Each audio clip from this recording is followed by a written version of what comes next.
Je suis restée figée alors que la maîtresse de mon mari levait la main et me giflait en plein visage.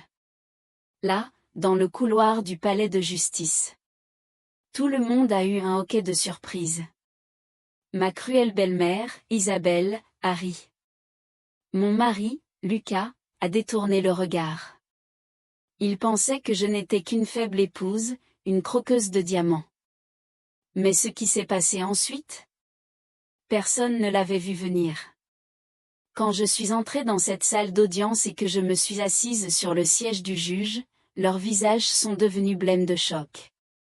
Personne ne connaissait ma véritable identité. C'est l'histoire de vengeance la plus spectaculaire que vous entendrez aujourd'hui. Restez jusqu'à la fin, car les rebondissements vont vous couper le souffle.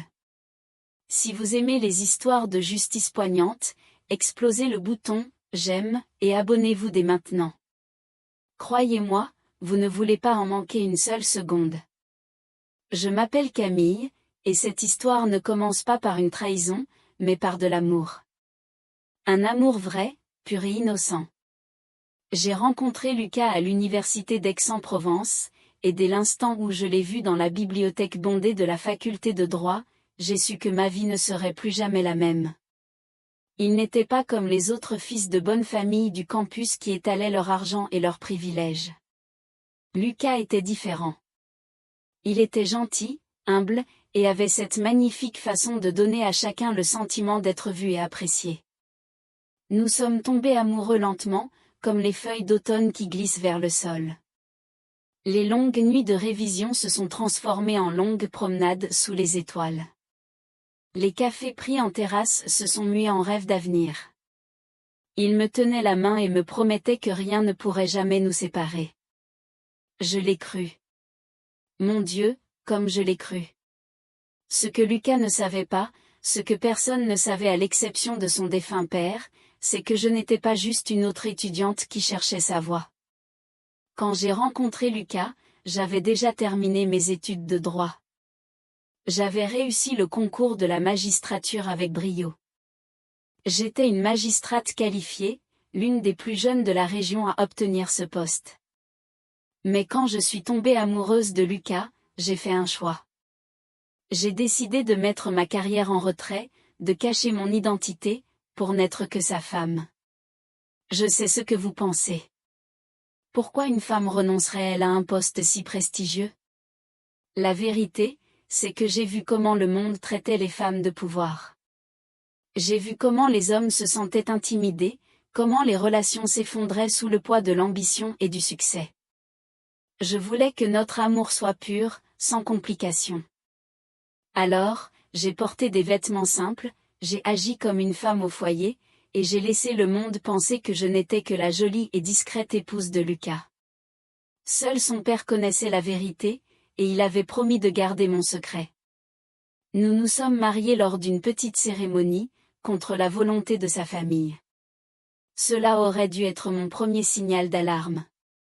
La mère de Lucas, Isabelle, m'a méprisée dès notre première rencontre. Elle me regardait comme si j'étais de la boue sous ses chaussures de luxe. Lors de notre premier dîner de famille, elle n'a même pas essayé de cacher son dégoût. Elle m'a présenté à ses amis comme « la petite erreur » de Lucas et Harry en voyant la peine dans mes yeux. Elle m'a traité de croqueuse de diamants, de déchets, de moins que rien qui avait piégé son précieux fils pour son argent. Le père de Lucas, Gérard, ne valait pas mieux. Il était froid, calculateur et impitoyable. Il refusait de me reconnaître lors des événements professionnels du domaine familial. Il faisait parader devant Lucas des femmes riches et sophistiquées, des femmes de bonne famille avec une éducation convenable. Il m'a fait comprendre que je ne serais jamais assez bien pour son fils, que j'étais une honte pour leur héritage. Mais j'ai tout enduré. J'ai souri à travers les insultes, je suis restée silencieuse pendant les humiliations, et je me suis accrochée à la main de Lucas à travers chaque tempête. Parce que je l'aimais, parce que je croyais que notre amour était plus fort que leur haine. Comme j'étais naïve. Pendant les 3 premières années, Lucas m'a défendue. Il a tenu tête à ses parents, leur a dit que j'étais son choix et qu'ils devaient le respecter. Mais lentement, comme un poison s'infiltrant dans l'eau, leurs paroles ont commencé à faire effet. Je pouvais le voir dans ses yeux. La façon dont il commençait à me regarder, le doute qui s'insinuait. Les questions se formaient. Étais-je vraiment avec lui par amour? L'avais-je piégé? Étais-je à la hauteur? Puis Isabelle et Gérard ont joué leur coup le plus stratégique. Ils ont engagé Manon. Manon était tout ce qu'il voulait pour Lucas. Issue d'une famille riche, elle avait les bonnes relations, portait des robes de créateur avec une aisance naturelle et parlait plusieurs langues. Elle était sophistiquée, charmante et belle, de cette beauté lisse des couvertures de magazines. Ils l'ont engagée comme assistante de direction de Lucas. Mais je connaissais la vérité.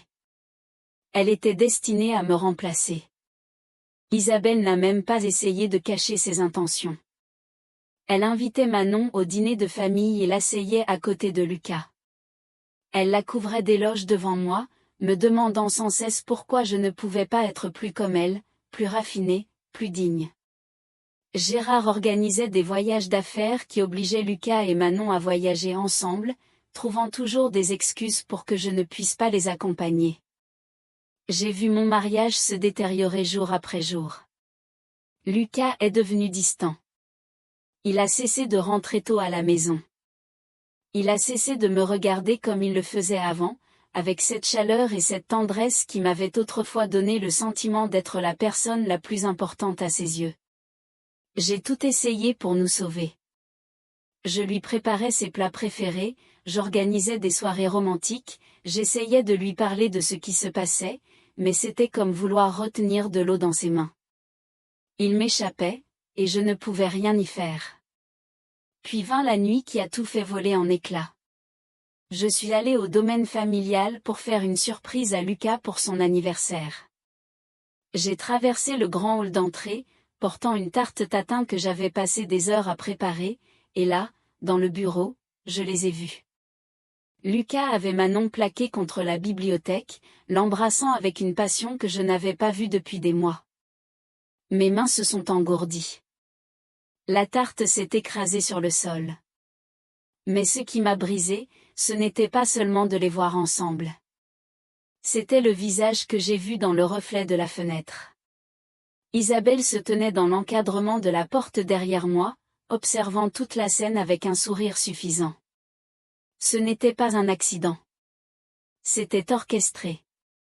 C'était leur plan depuis le début. Lucas s'est écarté de Manon, le visage partagé entre la culpabilité et la confusion. Mais il n'a pas couru vers moi. Il ne s'est pas excusé. Il est juste resté là, et je pouvais voir dans ses yeux que l'homme que j'avais épousé avait disparu. Le poison avait fait son œuvre. Mon mari, mon amour, mon tout était devenu un étranger. La semaine suivante, Lucas a demandé le divorce. Ses avocats étaient agressifs et brutaux, m'offrant un arrangement financier minimal, insultant au vu de nos 8 ans de mariage. Mais j'ai tout encaissé en silence. J'ai engagé un simple avocat, j'ai joué le rôle de l'épouse vaincue, et je les ai laissés penser qu'ils avaient gagné, car j'avais mon propre plan. Ce qu'ils ne savaient pas, c'est que j'avais tout documenté. Chaque commentaire cruel d'Isabelle, chaque manœuvre manipulatrice de Gérard, chaque preuve montrant que Manon n'était pas seulement une maîtresse, mais qu'elle détournait de l'argent de l'entreprise familiale. J'avais rassemblé des preuves pendant des mois, observant, attendant, me préparant pour le bon moment pour frapper. L'audience de divorce était prévue pour un jeudi matin. Je me suis réveillée ce jour-là étrangement calme, comme un soldat avant la bataille. J'ai enfilé une simple robe grise, sans bijoux, avec un maquillage minimal. Je voulais ressembler exactement à ce qu'ils attendaient de moi, petite, vaincue, insignifiante. Quand je suis arrivée au palais de justice, ils étaient tous là. Isabelle portait un tailleur pantalon blanc d'une grande maison de couture, ruisselant de perles. Gérard se tenait à ses côtés, sa cravate bordeaux parfaitement nouée, l'air de posséder le monde. Manon était là aussi, vêtue d'une robe de créateur qui coûtait probablement plus que le loyer mensuel de la plupart des gens, couverte de diamants que Lucas lui avait manifestement achetés. Et Lucas se tenait au milieu d'eux, l'air mal à l'aise, mais résigné, comme une marionnette dont on aurait trop tiré les fils. Il me regardait avec un tel mépris, une telle supériorité. Isabelle a chuchoté quelque chose à Gérard, et ils ont ri tous les deux. Manon a passé son bras sous celui de Lucas d'un air possessif, s'assurant que je la vois bien. Je sentais des dizaines de regards sur moi, des gens qui me plaignaient, me jugeaient, me voyant comme une femme de plus qui avait tout perdu. Pendant la suspension d'audience, je suis allée aux toilettes. J'avais besoin d'un moment pour me recentrer, pour me préparer à ce qui allait arriver. Mais ils m'ont suivi. Manon, Isabelle et Gérard m'ont coincé dans le couloir, juste devant la salle d'audience. Des gens passaient, mais personne n'est intervenu. Personne ne voulait se mêler des histoires des autres. Manon s'est avancée la première, la voix dégoulinante de venin. Tu ne l'as jamais mérité. Tu sais bien que Lucas a besoin de quelqu'un à sa hauteur, quelqu'un qui puisse égaler son raffinement et sa classe. Tu as toujours été inférieur à lui. Isabelle a enchaîné, la voix assez forte pour que tout le monde à proximité entende. Enfin, on se débarrasse de toi. Tu as piégé mon fils, espèce de croqueuse de diamants. Mais maintenant, tu vas repartir sans rien. Tu n'as jamais fait partie de cette famille. Tu n'as jamais été à la hauteur. Gérard a croisé les bras et m'a regardé de haut avec un dégoût pur. Tu n'as toujours été qu'une sangsue, vivant du succès de mon fils. Les femmes comme toi me répugnent. Tu n'as aucune dignité, aucune éducation, aucune valeur. Je suis restée là, silencieuse. Je ne me suis pas défendue. Je n'ai pas argumenté. Je les ai juste regardés avec des yeux calmes et stables. Et ce silence a semblé enrager Manon encore plus. Dis quelque chose. A-t-elle hurlé. Arrête de jouer les innocentes. Tu es pathétique. C'est moi que Lucas aime maintenant. Il va m'épouser. Tu n'es rien. Rien. Et puis c'est arrivé. La main de Manon a fendu l'air et a heurté ma joue avec un claquement sec qui a résonné dans tout le couloir. La gifle était si forte que ma tête a basculé sur le côté.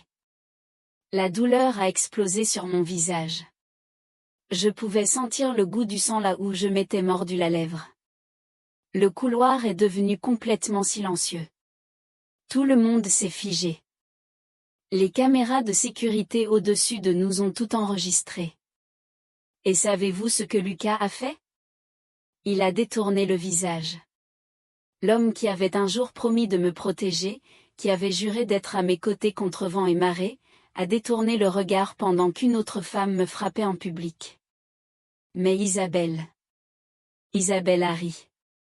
Un rire cruel, triomphant, qui montrait exactement quel genre de personne elle était vraiment. J'ai lentement tourné mon visage pour les regarder. J'ai touché ma joue où l'empreinte de la main de Manon brûlait, rouge vif. Et j'ai souri. Pas un sourire de défaite, mais un sourire entendu. Un sourire qui disait, vous n'avez aucune idée de ce qui vous attend. La voix de l'huissier a retenti dans le couloir. La cour. L'audience est ouverte. Veuillez tous entrer dans la salle d'audience. Nous sommes tous entrés. Isabelle et Gérard se sont assis au premier rang, chuchotant avec assurance. Manon s'est assise à côté d'eux, rayonnant encore de la satisfaction de m'avoir humiliée. Lucas s'est assis avec ses avocats, les épaules tendues, le visage illisible. Je suis passée devant eux et je suis restée debout près du fond, seule. La salle était comble.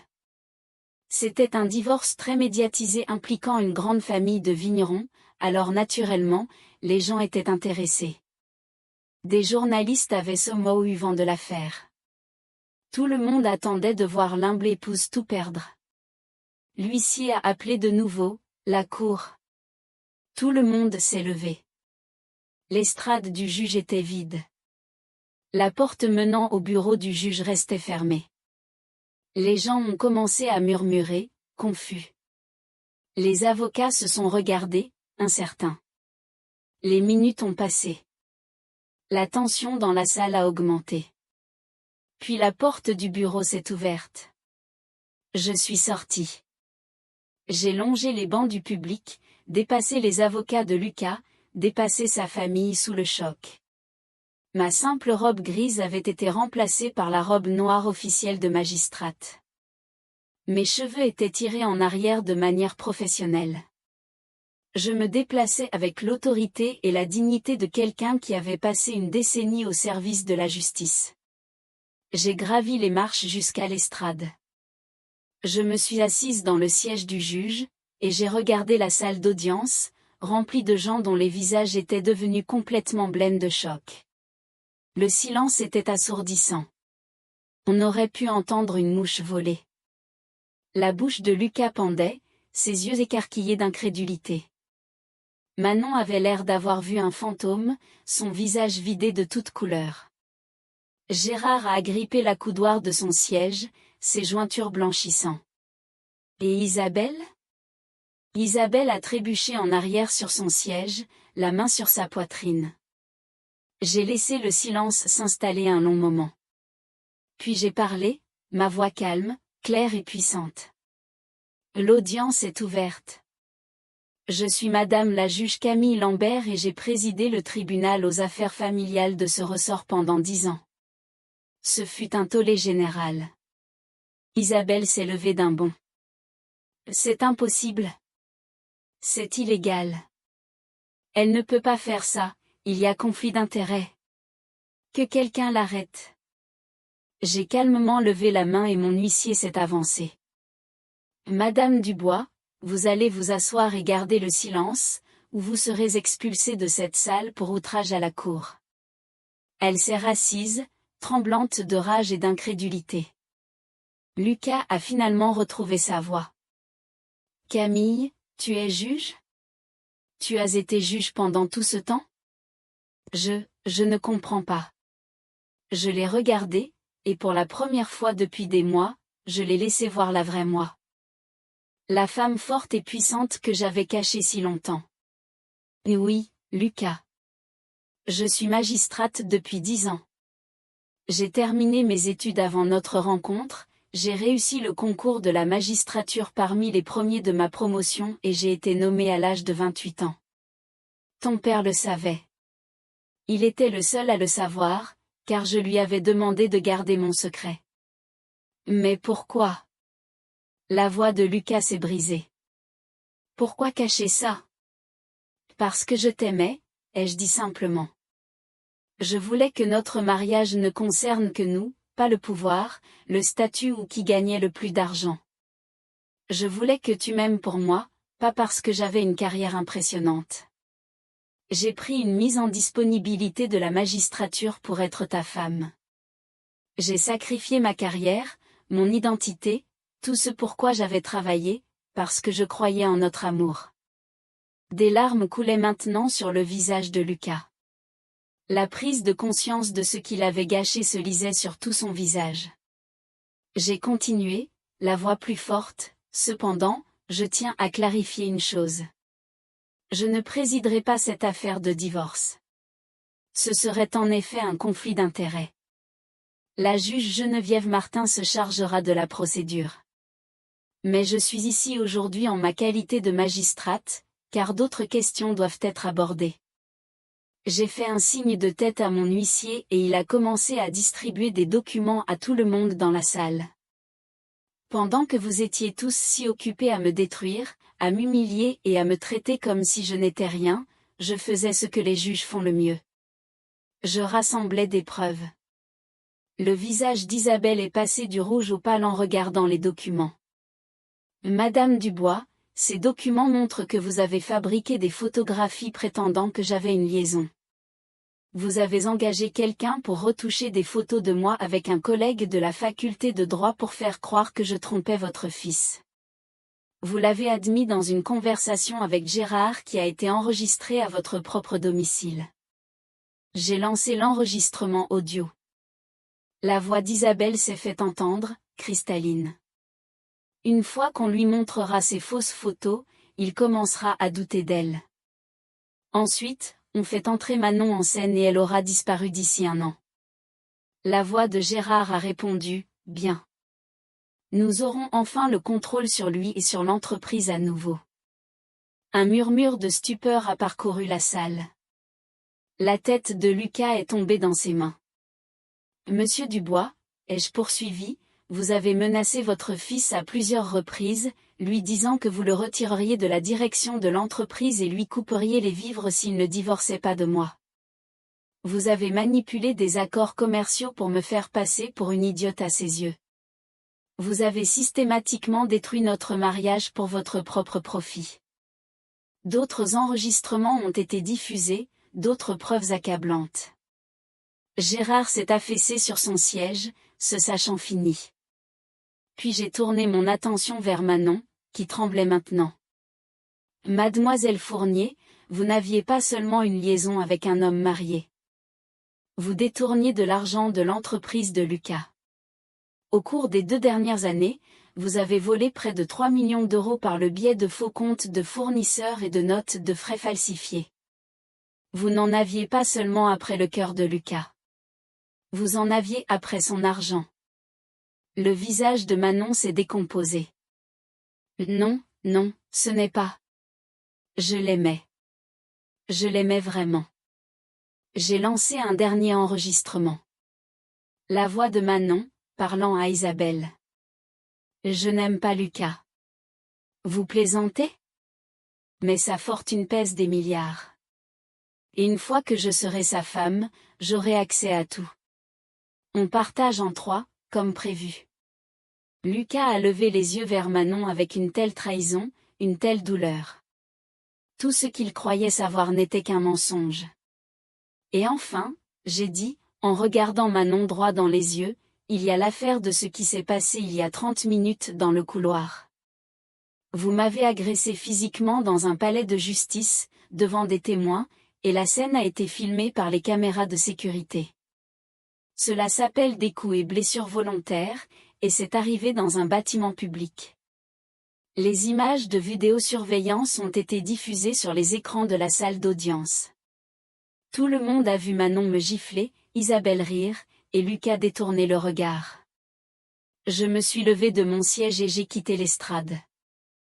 Comme je l'ai dit, je ne préside pas ce divorce. Mais je dépose plainte contre mademoiselle Fournier pour coups et blessures, et je soumets ces preuves au bureau du procureur de la République pour enquête sur les accusations de fraude et de détournement de fonds portées contre vous 3. La juge Geneviève Martin est entrée par une porte latérale. C'était une femme sévère d'une 60aine d'années, connue pour son équité et son intolérance à la manipulation. Je lui ai remis tous les dossiers et j'ai pris place au fond de la salle. J'étais redevenue simplement Camille, observant la justice se dérouler enfin. La juge Martin a examiné les preuves rapidement. Son visage se durcissait à chaque page. Finalement, elle a levé les yeux.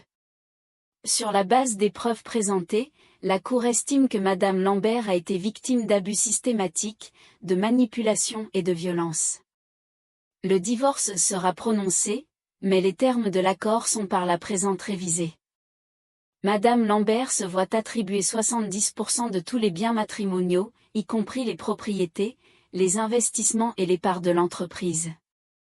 Monsieur Dubois, votre contrat de mariage est annulé en raison de la fraude commise par les membres de votre famille. Lucas n'a pas protesté. Il a juste hoché la tête. Brisé. De plus, a poursuivi la juge Martin, Mademoiselle Fournier, vous êtes par la présente placée en détention provisoire pour détournement de fonds et coups et blessures. Huissier, emmenez-la.